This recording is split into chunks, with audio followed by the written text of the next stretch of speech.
plus ce qui est ancien. Voici que je fais une chose nouvelle.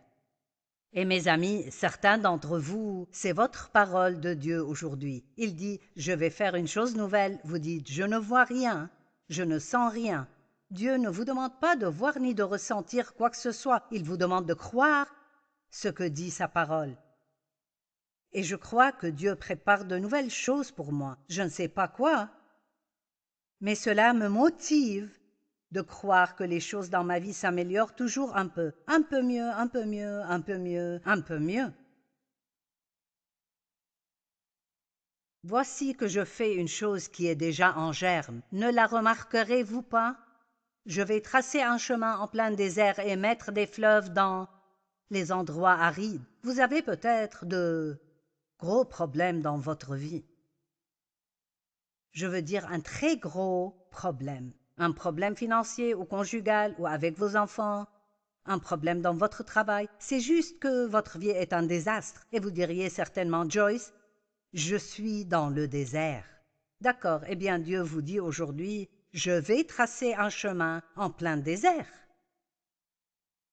Recevez ceci. Dieu est capable de tracer un chemin dans votre désert et d'ouvrir une route pour que vous puissiez sortir de ces problèmes et entrer dans quelque chose de nouveau. Ésaïe 42, 9. Les premiers événements se sont produits et je vous en révèle de nouveaux. Maintenant, j'aime ça. Écoutez. Avant qu'ils ne soient en germe, je vous les annonce. Wow!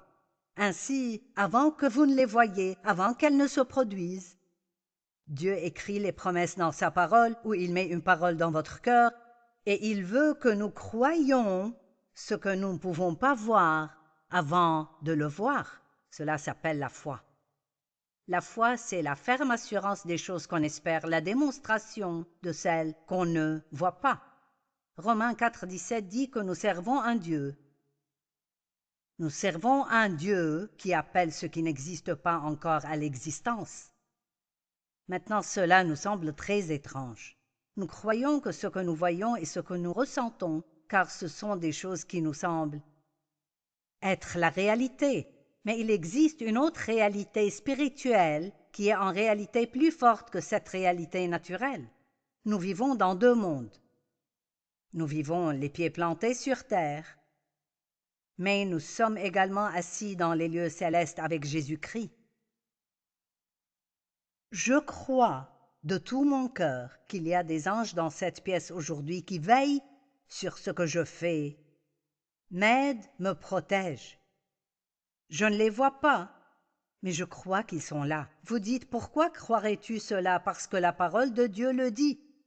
Et jusqu'à ce que vous décidiez de croire ce que dit la parole de Dieu, peu importe ce que vous ressentez, vous ne vivrez jamais pleinement